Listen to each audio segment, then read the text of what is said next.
Hello, everyone. Thank you so much for joining us tonight. We'll wait another 5 minutes for more people to join, and then we'll kick off with the pitches. Tonight we have a great lineup and also two speakers from our partner companies. And yeah, we'll have a lot of interesting discussion tonight. Let's just wait another 1 or 2 minutes for more people to join.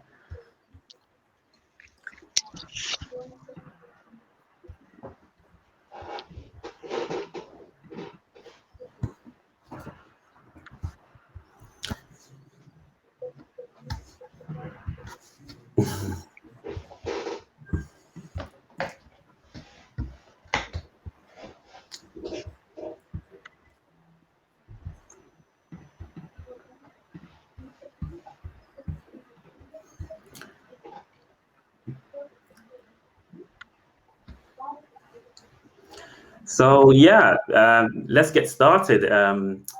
Tonight we a special occasion for London New Tech. This is our 60th London New Tech event, and we're really happy for everyone who's joining us tonight to kind of celebrate this occasion with us.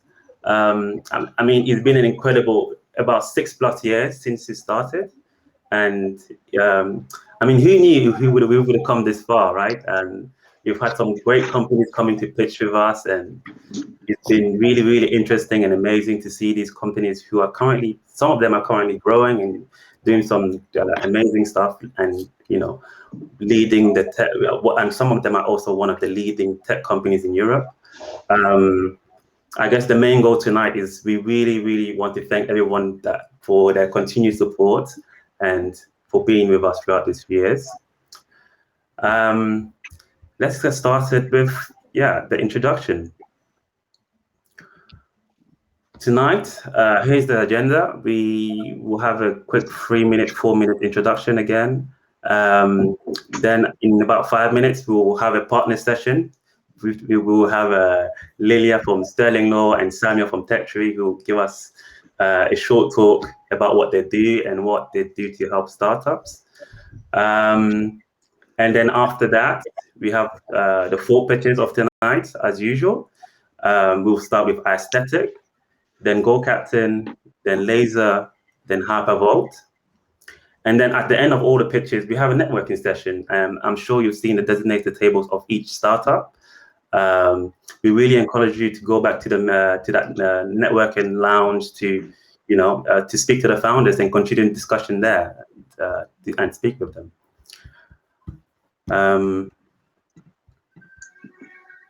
Then here's the format. As usual, we always have the 5-minute pitch and then followed by 5-minute Q&A per presenter. Please send your questions in the Q&A section, and I'll pull the question from there and ask the founders themselves. Again, there will be a networking session at the end. Please stick around, continue the discussion, and speak with the founders.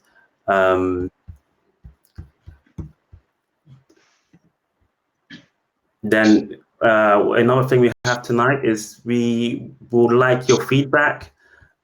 We've been doing this event and we really want to hear from you to get more of an understanding of how we can improve our events. We've got some questions in the poll section. It will be really great to hear from you and get the sense of what you want, how you want us to improve our event, what kind of startup you want us to bring, what kind of time is suitable for you for each event, and what kind of webinars you're interested in for us to do. And then there's also going to be a feedback form that my colleague Katerina is going to post in the chat soon about, we really appreciate it if you just give us some feedback and how we can improve our events for the future. Next is the team. This is our team currently. Me and Katerina do the day-to-day events operations of London New Tech.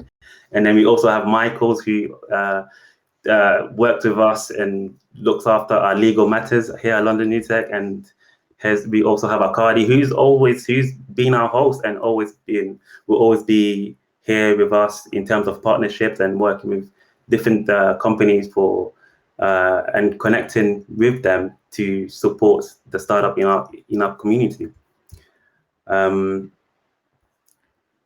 But yeah, now it's time for our partners discussion. We have Sterling Law and Lilia from Sterling Law, sorry, and then we also have Samuel from TechTree. So let's get started with Lilia from Sterling Law. Lilia is joining us tonight on short notice, and please, Lilia, share a little bit about some information, some good, share a little bit of details about what Sterling Law do and how they help startups.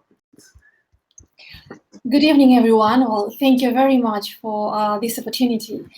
Sterling Law, it's a boutique law firm, and we are different from other law firms. I know that all law firms say that they are different, but we are truly different in a sense that we deliver great advice. We are a Legal 500 law firm for a very affordable price, and this is what is really important for startups.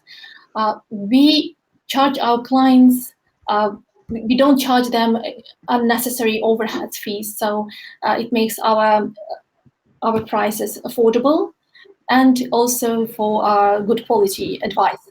And we are truly innovative firm, so we, whenever possible, we adopt new technology to deliver our legal advice, which is great. I would like to share one specific case that we are working at the moment. So we have a brilliant startup company. They are now negotiating a huge investment from the fund, and we are just making sure that the funders of the company, they are protected, because if there is no legal agreement in place, like shareholders agreement, investment agreement, properly drafted by lawyers, then it is so easy to make a mistake, and then in the end, the company would be just in the wrong hands, meaning that the founders, someone who created this great product, they will lose control in the future. We also had one client who came us after the event, so they didn't have legal support when they were negotiating investment agreement, and they didn't have a shareholders agreement in place. That's why they ended up in a very sad situation where they basically lost control of their company. So in order to prevent this from happening, we always encourage small companies, startups to get initial legal advice just to see where they stand, and it will provide clarity for their minds, because unfortunately it's not possible to have, for example, good skills in technology, but also then to know the law, because the law can be tricky. That's why we encourage everyone who is starting a company to get proper legal advice in the very beginning. And we are really happy to help young startups, entrepreneurs, and this is what we do. So hopefully we will work with you in the future, and I will be in the networking session. So if you have any questions, I will be more than happy to help and answer them. Amazing. Thank you, Lilia. That was really awesome. Yeah, and like Lilia said, for any legal support and if you want to reach out to get more legal advice, you can reach out to us too, or here's Lilia kind of contact details on the screen, and she'll be here too at the end for the networking session to learn more about what they do and any advice you need. Yeah, you can reach out to them or reach out to us, and we'll get in touch with Sterling Law for you. Next is Samuel from TechTree. Samuel is the head of community and events at TechTree. He works closely with developers and tech community groups from around the world to build products that best serve them while adding real value to their members. And I've had the pleasure to know Samuel throughout the past year as they've been building TechTree and doing their developer events. Samuel, please tell us a little bit about TechTree. Thank you very much, George. And just a quick thank you to London New Tech for having me here today. Hopefully won't take too much of your time. And it feels quite relevant that we're a startup ourselves. And so I'm sure you wouldn't have heard of TechTree already. And it's nice to be at a startup event like this. So just to quickly tell you a little bit more, ultimately what we're doing here at TechTree is building a platform for engineers. It's a community building and mentoring platform for developers. In startup shorthand, we call it a LinkedIn for developers, but really it's based on 3 core pillars. So ultimately, it's engineers. We're building a place for them to share and receive developer relevant content, access different community events and mentors, but also a new place for them to, I guess, level up the tech tree, is what we call it, but find career progression opportunities and jobs. For us, we think that your typical professional development places aren't really built for engineers in mind. So places like LinkedIn, Hire.com, or even inverted job boards like Talent.io are a little bit more mercenary. It's normally filled with recruiters, and that's not really the suitable situation for engineers. So we're trying to build something that really benefits them. Our second pillar is communities. So just like our partnership with London New Tech, we're supporting lots of different tech community groups, meetup groups, niche-focused diversity tech groups to really engage their members, support their community growth, and help add value to the community themselves and the organizers while helping them generate revenue. We treat them as creators. We know that this is where developers really live. They don't live behind places like LinkedIn or job boards. And so what we're doing is working really closely with them to share career progression opportunities, hopefully create co-created content with them and engage their engineers. And finally, I guess this could be relevant for any founders in the room or early stage startups in the room. We're working with fast growing VC-backed startups on a few different things, but mainly their technical employer branding. So helping them use their engineering team as their biggest asset for their employer branding. We're also helping them with their developer engagement. So having their engineers speak to other engineers and product people, data people, in the right communities, as well as helping them with their hiring needs. So lots of the startups and companies that we work with trying to scale their engineering teams really quickly, but they're faced with the problem of just not, or I guess, taking a recruitment-like approach to it. And we're trying to flip that on its head and use a community approach, community-led approach to recruitment and hiring as well. A lot of that's quite manual at the moment. So right now we're matchmaking companies with communities and engineers and mentors, but soon enough it's going to be a platform, an all-in-one place that supports all 3 of those groups. So I would love for you to keep an eye out for TechTree. If anyone has any other questions, you can reach out to my email there, samuel@techtree.dev, or visit our platform at techtree.dev for more information. Yeah, Samuel, thank you. I mean, yeah, I really enjoy. I mean, I'm a testament to this. I really enjoy your platform as well.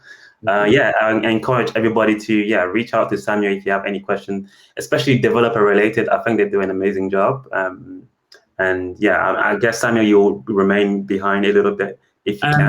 I'm going to stick around for a couple of minutes, but yeah, feel free to reach out to me on LinkedIn or by email, and I'll be sure to respond. Amazing, thank you. So now we'll kick off with the pitches. I'll just stop sharing my screen. And before I do that, again, I really encourage for everyone to ask their questions in the Q&A during the pitches or during the Q&A, and I'll be reading the question out to the founders. The first pitch tonight is Duncan. Duncan, I'll leave the floor to you. Awesome. Thanks so much, George. Great to be here. Really nice to meet you all. So my name is Duncan Mackay. I'm founder of Aistetic. A few years ago, I was very fortunate to live in Italy. Until that point, I couldn't find clothing that would fit me. So I was introduced to a tailor, and I had one made-to-measure shirt, and I subsequently ordered 8, and I've never looked back. And that got me thinking, what if every person could have access to a tailor 24/7 from wherever they are?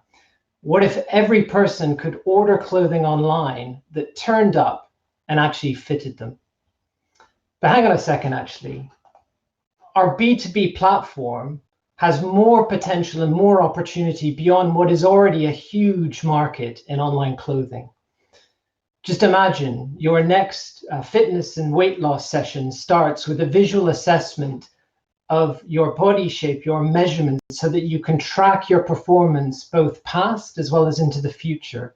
Or your next virtual health appointment is a remote consultation that starts with a smartphone scan of your body to assess your risk and prevent, for example, diabetes or risk of stroke. And that is effectively what we're doing at Aistetic. We're building a 3D body reconstruction from any smartphone.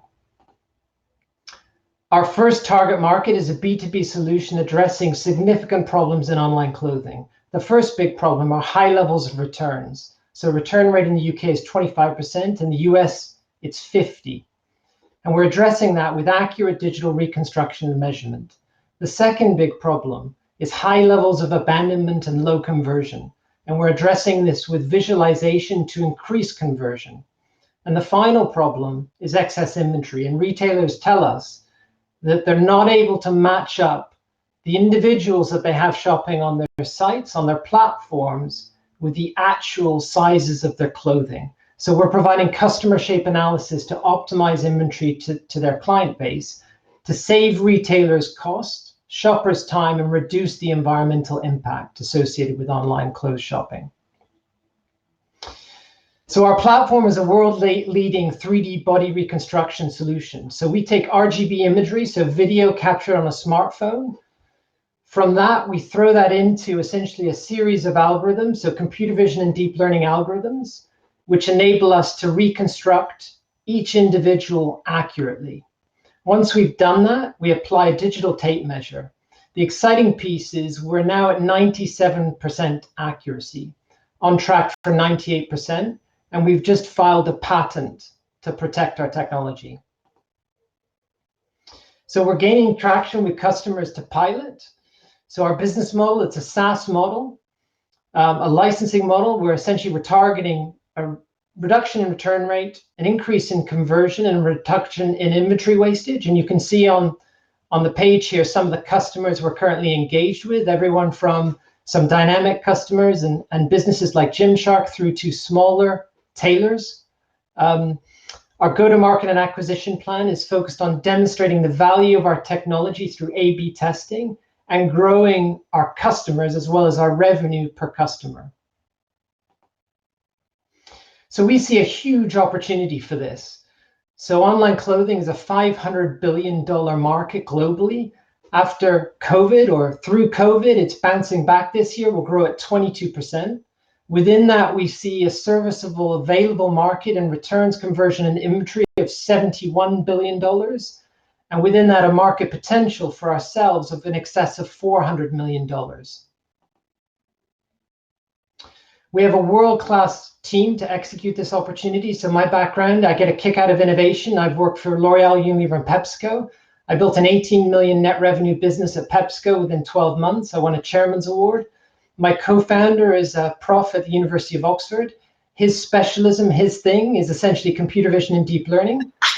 And we have a team of engineers who are skilled in 3D reconstruction. So to summarize our investment opportunity, it's a B2B reconstruction platform focused on big, significant markets. We have a world-class team to execute. This is a £500,000 round, essentially to accelerate our rollout and commercialize our product. And we currently have some SCIS and £200,000 left in the round, which closes at the end of this month, beginning of next month. So thanks, George, for the alert there. Hopefully it wasn't too much. Yeah, thanks a lot for your pitch. We have a question in a Q&A. Who are your main competitors and how do you plan to stay ahead of them? So we've got two main types of competitors. So we have competitors that are offering predictive analytics solutions currently. So a company called Fit Analytics or TrueFit. They're effectively a very different solution. So the way we're staying ahead of them is by delivering a step change in individualized recommendations that are vision-based. So that's one group of competitors. The other competitors we have seen are some emerging visual-based solutions.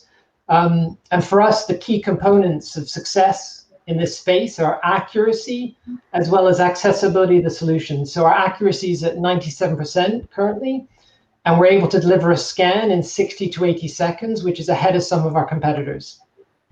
One more on top of the competitors question. What about the big players like Apple and Google who are building like these object recognition technology from their device? And this will give access to a lot of businesses to create also sort of similar solutions, I guess, to 3D reconstruction. Do you look at that? Yeah, for sure. I mean, within the space of reconstruction, I think one of the specific challenges, and we're specialized in, is humans and bodies and the human form. So specifically, actually, the opportunity in this space is to make this accessible on a smartphone and to apply essentially a series of techniques and solutions to human bodies, which is not, until now, no one has really achieved this and actually scaled a platform across markets. Okay. So yes, it's a dynamic and emerging space, and yes, there's interest in reconstruction. For us, the opportunity is specifically human bodies and making that accessible and accurate. Another question in the chat: what's the process of 3D body reconstruction like? So we capture, yeah. So we provide, so it's a plug and play solution. We have a front end which we license in and provide to the retailer and brand, and we have a series of screens to walk people through really quickly and easily, and it's an 8 to 10 second video. So you stand in front of your phone, and you literally spin 360 degrees, and we've captured your imagery, and then we reconstruct you. There's another question, maybe the final one. There's 500K on what post money valuation is that? The 500K. So post money depends on. So we have a number of investors who are engaged and committed. I would probably give you I'll give you a pre-money valuation is $2.5 million. Okay, and the technology you said is patented, right? I guess you said already. Yeah, we filed a patent in the UK, and we'll be then rolling that out and looking to extend that in Europe and US and Asia within 12 months. Okay. Yeah, thanks a lot, Duncan. That was really great. It was, yeah. Again, if you want to reach out to Duncan at the end, or reach out to Duncan, sorry, I don't think he'll be available for the networking session. Please reach out to him directly, or get in touch with us, and we'll make sure to send your questions to them. And yeah, Duncan just shared his contact on the chat. Please have a look at that and reach out to him if you have any more questions for him. Next up is Go Captain and Abraham. Yeah, take it away. Thank you. Let me know if you can see my screen. Yeah, you can see your screen. Great. Thanks for making this possible, George. Nice to meet you all. I'm Abraham, co-founder, CEO at Go Captain. My co-founder is David. So briefly about myself, I previously worked in data security in the film industry, worked for Lucasfilm and Marvel. I quit my job in 2019 of October 2019 to start Go Captain with David, my co-founder, who is 23. David works as a software consultant at a accounting tech firm in London. David currently works directly under his COO, and he's currently our COO. Then we've got Dozy, our CTO, who graduated from St. Mary's University. He previously worked at IBM and Access Bank, so he's got some good fintech experience. The value propositions. So Go Captain, our aim is to use open banking to provide finance solutions to Gen Z consumers in the UK as they enter key stages of their lives, starting with driverless in finance. So why driverless in finance? So the pain point is there are 1.5 million learner drivers in the UK each year. This was pre-COVID. It's 10 times the amount now. And the average cost of learning to drive in the UK is £1,300. So most Gen Z drivers is £1,300. So out of the 1.5 million learner drivers in the UK, over 65% are between the ages 17 and 25, right? And the average cost of learning to drive is £1,300. So most Gen Z consumers do not necessarily have £1,300 as disposable income. And this is where we come in. So we enable learner drivers in the UK to spread the cost of learning to drive between 3 months up to 12 months. And by doing that, we then enable them to manage their finances or their loan amount directly our e-wallet app.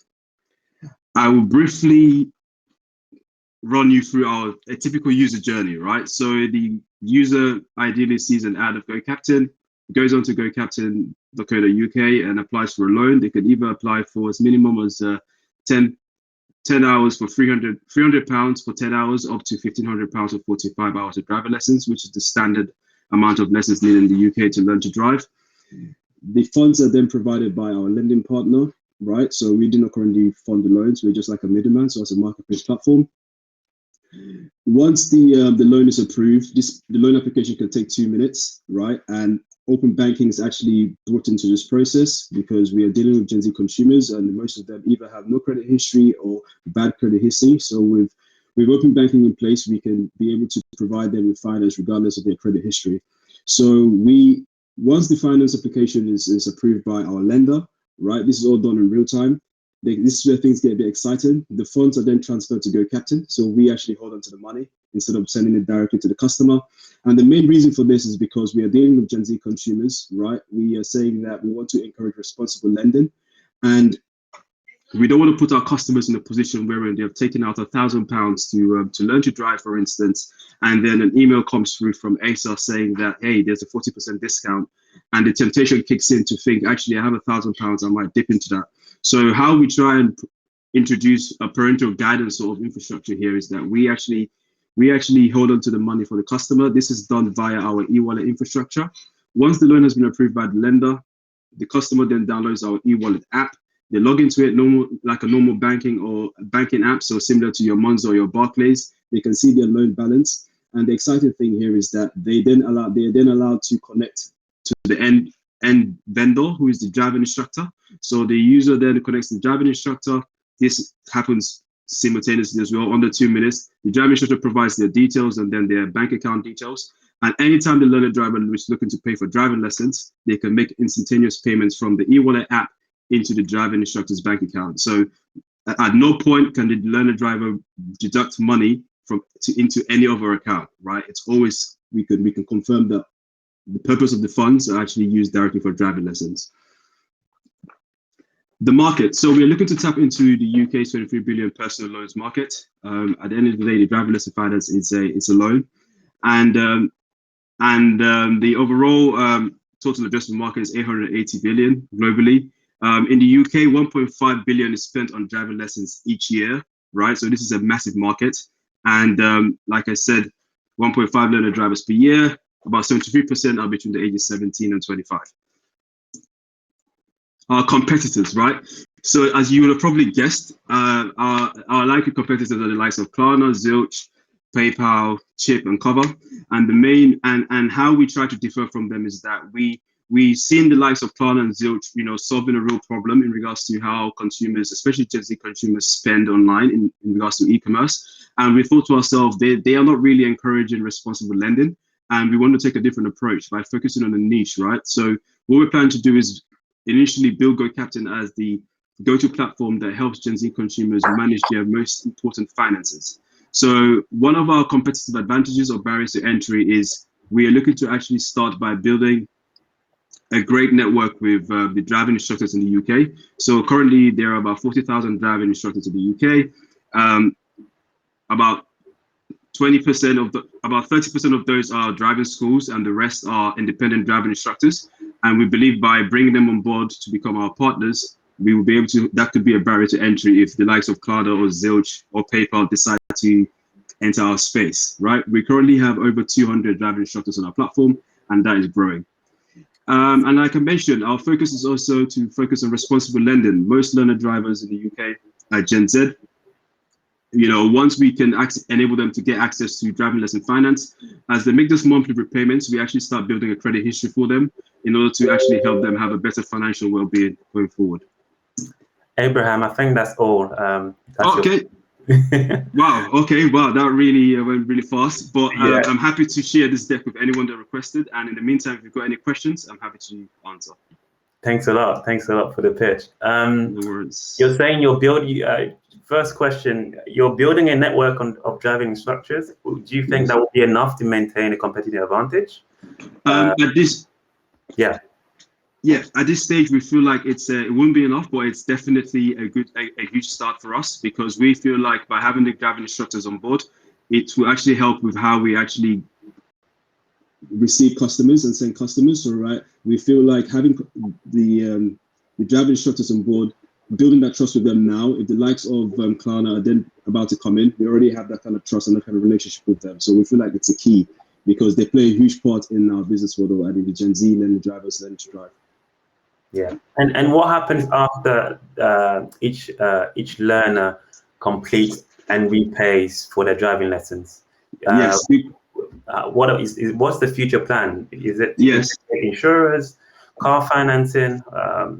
That's exactly what we're planning on doing. So once the learner driver has passed the driving test, the aim is to actually enable them to purchase a car, right? Because that's the next thing. So we want to be able to provide them with car finance. And obviously after car finance, the next thing is car insurance. So ideally what we're trying to build is this ecosystem, right? Wherein Gen Z consumers can come in, get access to driverless and finance, and then use our same platform, Go Captain, to access car finance and then car insurance, rather than going on to, using our platform, going on to Auto Trader to find a car and then going to compare the market to find car insurance. We want to build all of that in-house. And another question here from Shukrat is like, how will you encourage users to sign up with your service? And if you can't get a loan, if they can't get a loan from the bank or use a credit card, what's a key? That's a key point, right? I guess it also leads to one of our questions, like a lot of applications fail, and how do you manage that? How do you improve that process? Yeah, so this goes back down to the credit history point of view. But just to answer the first question, how do we encourage them to use our platform? So at the moment, we've just come out of COVID. Everyone is struggling financially, mainly Gen Z drivers, Gen Z consumers, and having a driving license gives you more job opportunities, right? And this is what we're trying to do. We're trying to empower the younger population to try and get into work post-COVID. And what we're essentially doing is that instead of paying £1,300 up front or on a pay-as-you-go basis, which can take 6 months to learn to drive, right? That's the standard. We actually do that. We actually say that take out the loan and spread the cost up to 12 months. And instead of learning to drive in 6 months, we can cut that down up to 2 weeks, right? Which is already a proven concept with our traction today. So that's kind of how we encourage them to do that. Nice. And how much are you raising so far? Yes. So yeah, we're raising 250 pre-seed, right, at the moment. And it's still early days. We've only just started raising, but that's what it is, 250K. Nice. And one more question from Srikrat is, how do you earn? Do you charge users, or do you get banks? Yeah, so we do. So we get introduction fee or like a commission, right, which is currently at 3%. But the aim is to actually bring that up to 7 to 8%. But yeah. Thank you.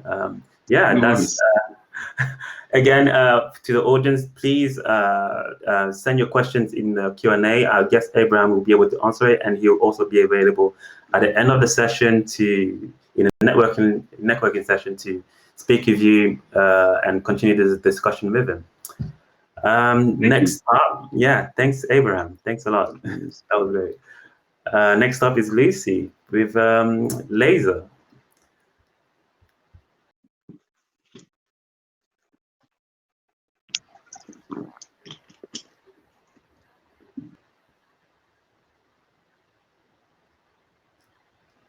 Lucy, we can't hear you. I don't know, for some reason.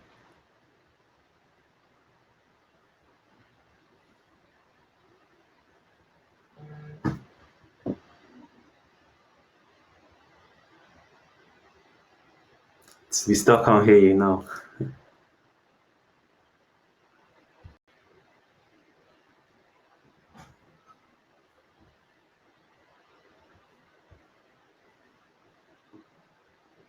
It was working earlier.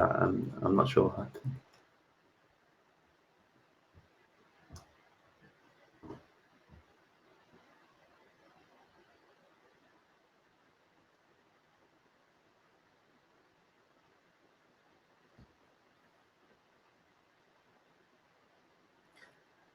Lucy, what we can do, we can go to the next pitch, Nick, with Hypervolt, and whilst you get, whilst you get your mic working, Nick, are you able to present and tell us about Hypervolt? Yeah, sure, no problem. Can you hear me? Just checking. Yeah, we can hear you perfectly. Cool. Present my screen.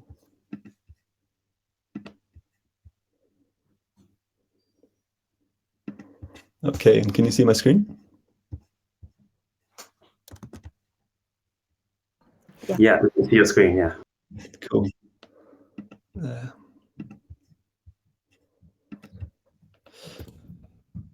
Cool. Cool. So welcome to Hypervolt. Hi everybody. My name's Nick, CCO. The world is switching to electric vehicles, and charging is going to be the backbone of clean energy and transport. So this is a policy-backed global mass market opportunity.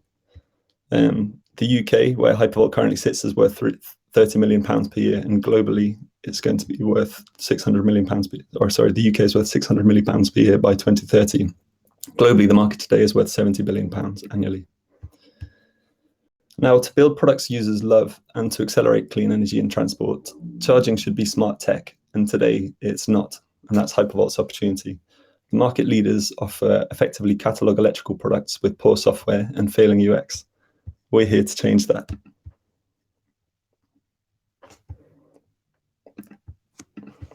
Sorry, everybody, I don't know how to stop these transitions, we'll struggle on. Hypervolt brings a tech approach to charging. So we focus on powerful software, design, and user experience. We've got an expert team, world-class software engineering, and deep tech meets energy and SaaS. We're all friends and ex-colleagues. Our head of software comes from Google, and our CEO comes from a software consultancy background, servicing clients such as RBS, Barclays, Deliveroo, HSBC, and Deutsche Bank. We build enhanced smart charging solutions for home, fleet, and workplace with iOS and Android apps, Alexa integration, and smart grid algorithms for clean energy. But what makes us different? We don't just build chargers, we build a platform. Think computers in a box with a powerful cloud rather than energy meters in a box with a fleet of vans. So each Hypervolt's got its own operating system embedded in a giant VPN. Think of it as a networked mesh of high-performance assets with high speeds, big data, and ultra-stable connectivity. The platform that we've built gives us much better user intimacy, better user experience, service, is more scalable, and provides access to recurring revenue opportunities. We also beat the competition on price, smart features, and design, and our R&D is faster and leaner with a 50K average monthly burn rate. We're aiming to be the Apple of EV charging, but without the price tag. And the approach is working. So far, we launched sales at the start of this year, publicly hard launch in March. Since then, revenue has on average doubled on a monthly basis, and we've beaten every sales target. We're about 200% on net for our year so far. We've passed 2 million in annual recurring revenue on an annualized basis, and 5% of the UK home smart charge market. We're now recommended in Tesla and JLR dealerships. But don't just take my word for it. So we also have excellent reviews, and that approach on charging as smart tech and software first is really working. We've got 100% 5-star reviews on Trustpilot, which is the industry's #1 score, as we're using software and tech to solve the pain points of our competitors. Now, we don't just want to stop at low power charging. So we've got a detailed 5-year roadmap. We'd like to build higher power charging, lots and lots of software to target new segments, and also enter new markets. So our vision is to build out a limited range of hardware products, vertically integrate across the stack, and use swappable software to target a range of different market segments. Rather than just a great UK business, we aim to be a serious global contender in this marketplace. We'd like to build the bones and veins of the clean energy transition. So we're raising 1.5 million at a valuation, pre-money valuation of £20 million, and we're almost complete. So we've secured 950K of investments so far, and a term sheet for $2 million from a US-based investor, an early strategic investor in Tesla and Shopify. Now, I know what you're thinking. There's still maybe a way to participate in this round, so I'm open to a discussion later on. The round is EIS eligible. We're raising to grow, not to survive. So with profitability forecast for the first time this month in July, and we've just received some new grants, 470K over the next 6 months, and seeded 1.1 million.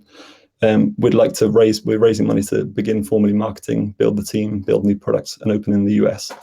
Now, the reason for opening in the US, so our next raise is going to be in 2023 and based in the US. We're targeting strategic US investors for that round, in particular investors who have the resources to fund us sustainably into global markets. We do plan to offer buyout opportunities in that round, and as founders, ultimately to go on to IPO. This year, you'll also catch us in the news on Bloomberg, TEDx, Clean Equity, Fully Charged, and at the UN Climate Change Conference. So in summary, we're raising 1.5 million at 7% equity, and we're almost complete. It's world-class software and our low burn rate that provide our advantage. We're well seeded with 1.1 million in founder funding and grants, global sales, and an expert team. We're advanced in the market with high demand and excellent reviews, and we're forecasting profitability for the first time this month. On that basis, we're raising to grow, not to survive. So we'd like to expand the team, build new products, and open in new markets, ready for our investment round, Series B investment round in the US in 2023. If you'd like to learn more about the investment round, so there is still ways to participate, you can contact us at invest@hypervolt.co.uk.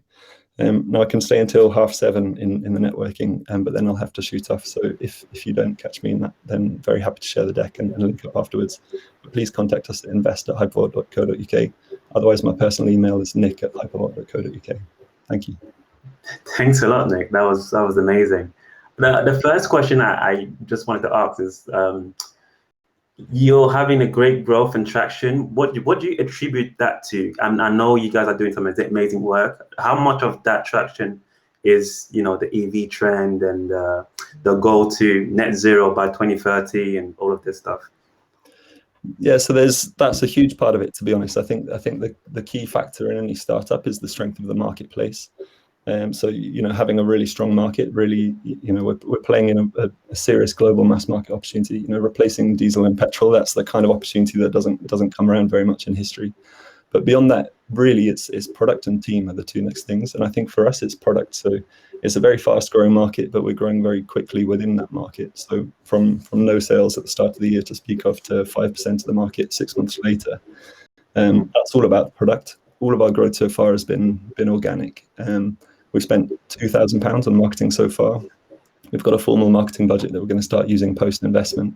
But really, so far, it's been about just heads down and using software and tech to build a product that users really love and that really works. So focusing on pain points within the sector, using software, building something that looks really good, works really well, and people really want. And then the kind of next phase for us is expanding that. So digital marketing, some exciting B2B partnerships on the way. So we're talking with Lookers dealerships to add to Tesla and JLR, house builders, other things on the roadmap too. What about your competitors? And I guess, do you have any patent pending for the charging box as well? How much does that? How much competitive advantage does that give you? Yeah, there's one thing on the hardware on the box itself that we're going to be in a position to patent very shortly. Most of our protectable position in the IP is really in the software, and sort of patents on software are a bit of a black art. There are a couple of things that we're going to be looking to do. Really, it's the power and the strength of the software, how lean and efficient it is, that is providing our advantage in the market. Our competitors today, and I don't say that sort of flippantly because we've tried the products and we've tried using them, are really kind of classic electrical products. The UX is very poor. The commissioning process, the way you use it is pretty clunky.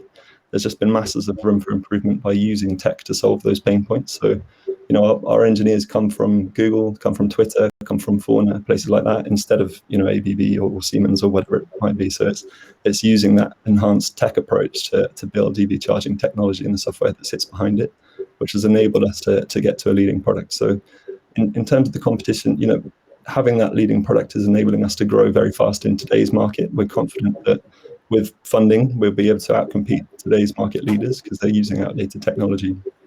We'd be more concerned by, for example, if Tesla or other vertically integrated companies that do the hardware and software did make a serious play into EV charging, then that's potentially more threatening. But the competition today, we have a pretty good edge on. Yeah, and I guess the box now is for home charging, or what's the scope for the future? The type of charging infrastructure that you're building, is it just this box, and is it just for home charging? So today we do home, fleet, and workplace, but it's all low power, so it's all on-site charging effectively today.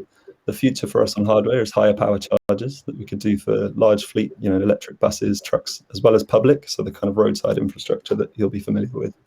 But then there's further plays on top of that. So there's vertically integrating into different revenue streams, into SaaS type products. We're releasing our first one later in the year.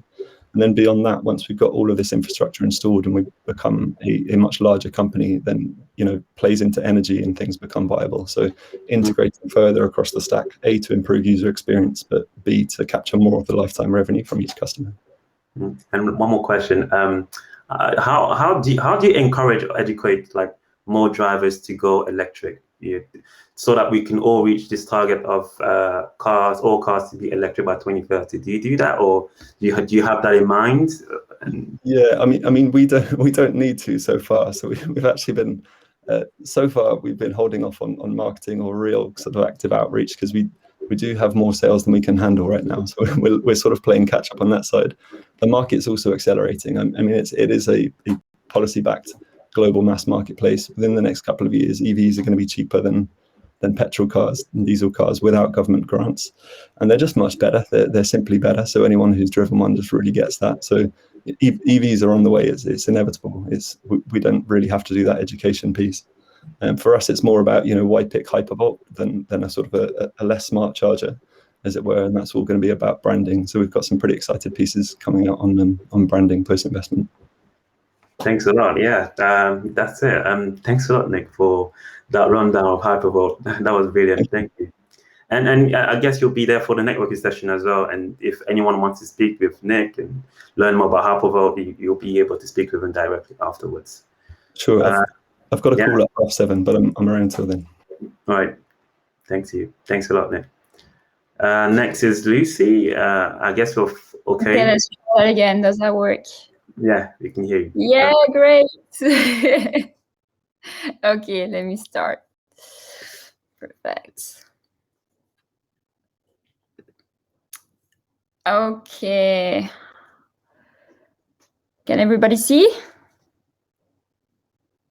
Yes, you can see. Okay, perfect. So hi, everybody. My name is Lucy, and I'm the co-founder of Laser, which is fun fitness made possible. So let me start by saying that I'm not into cardio. I don't like to run on treadmill. Actually, I hate running on treadmill. But a few years when my husband took me to a laser tag, we saw something different. We saw something extra. We saw that laser tag was a super efficient cardio workout.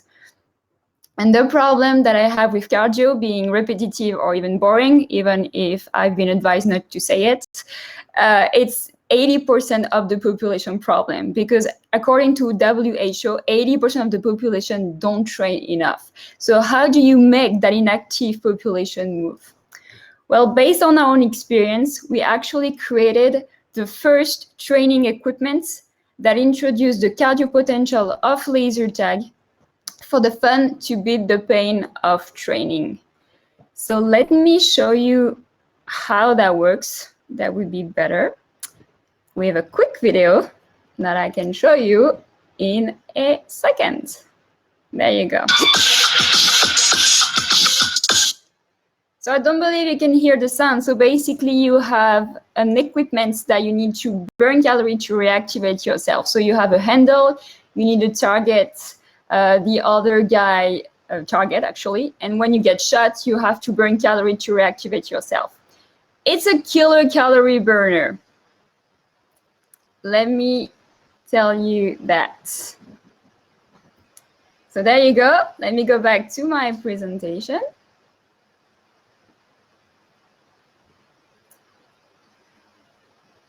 Okay. So basically what we did, we create a wearable that tracks your fitness and your gaming data. And it is manageable through the platform that we developed. And during your workout, while we create your data, we actually apply the gaming fitness on your user application. So more than just one product, what we actually did is we build a full ecosystem of it. The user can access his data, he can share with his community, and then we create an online competition and obviously offline.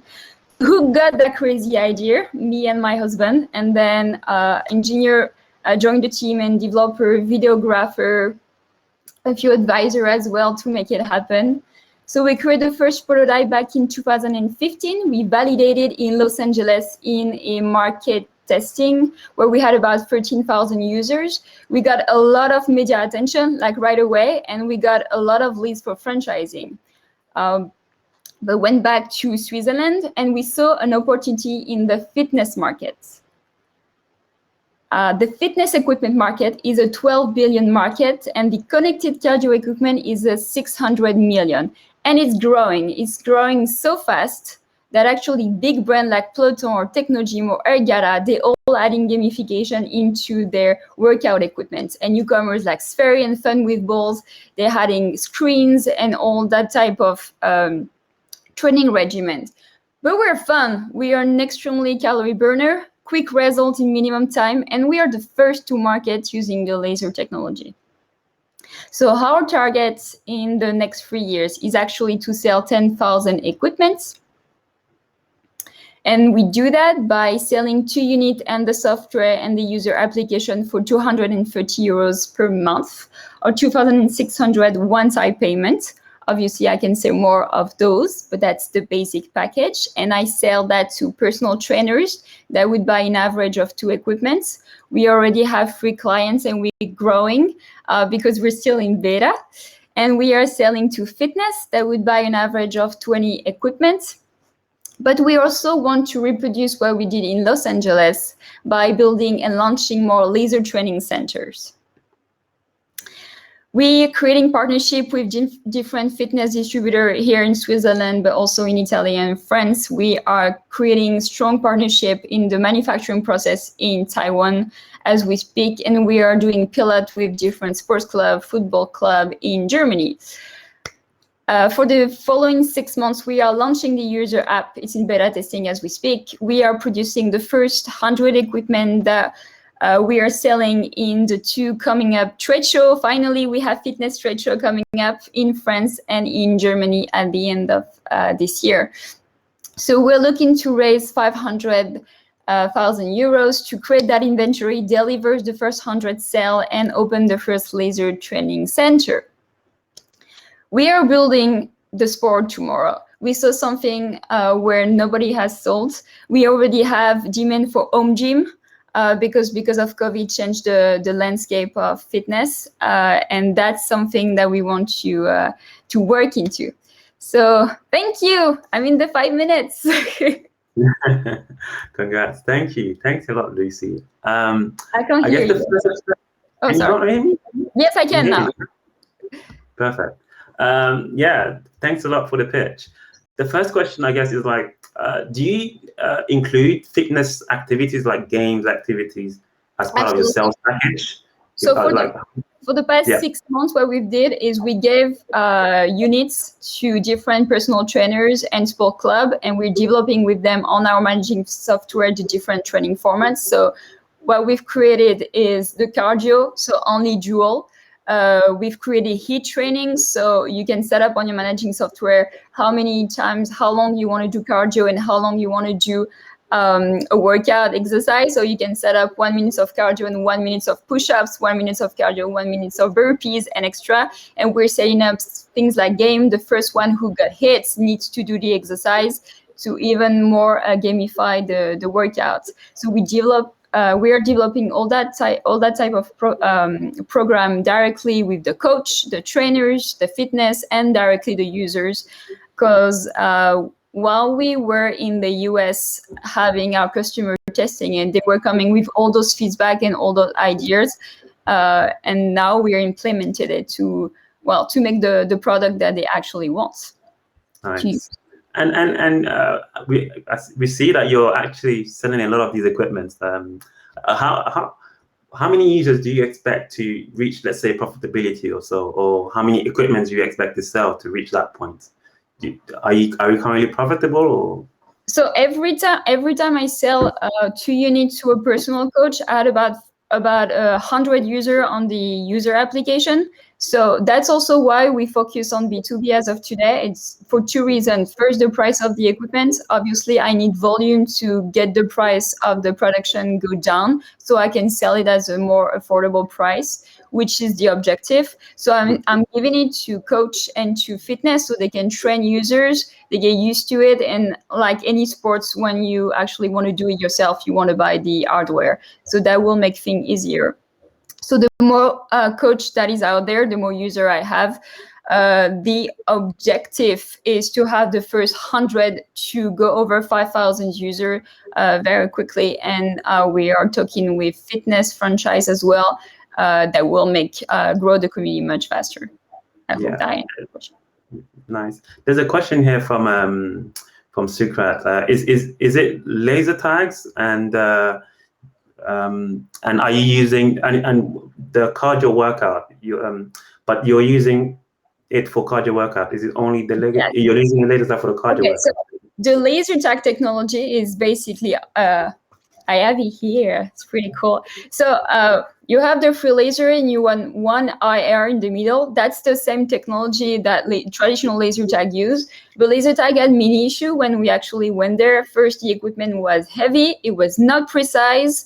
And you had like a huge cable and it has nothing technologic out of it. So what we did is we used the technology of laser tag, but we made it extremely precise. So laser tag is a kid stuff.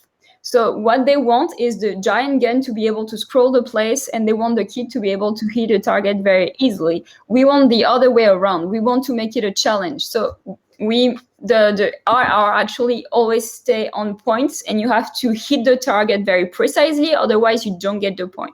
First thing. Then the handle, there's no cable, that's Wi-Fi. It communicates with the holster that is right there. Yeah. Second point. And then it's super light, it's 1 kilo for the two together.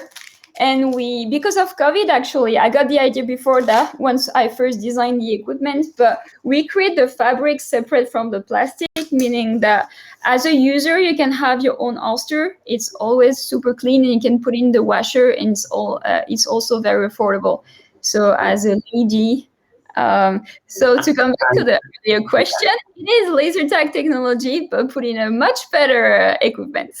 Yeah, and you need a minimum of 2 people for. You need a minimum of 2 people as of today. Obviously, technology is giving us idea of not needing 2 people, but as of today, it is still a social game. I play with my husband quite often. It gets very competitive, and trust me when I say that when you want to stop and you're losing, you are not stopping. So that's what makes the perfect tool for an active population to actually do more exercise and burn more calories.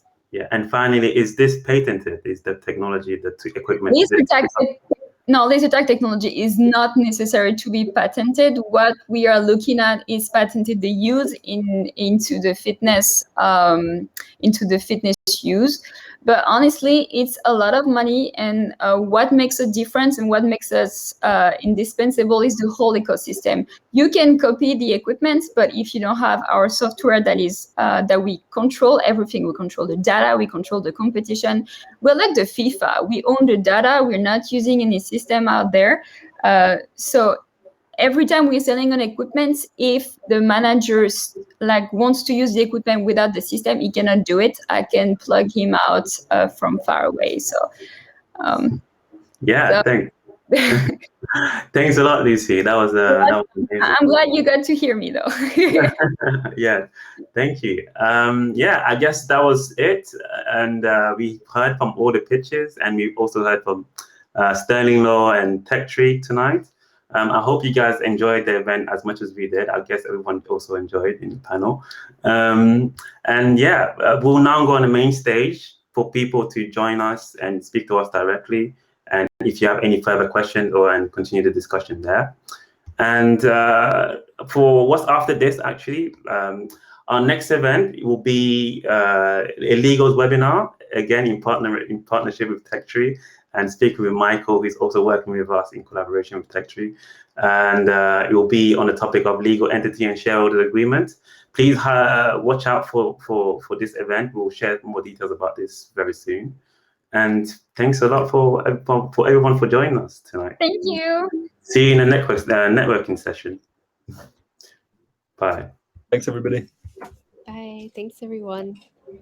See you at the networking session.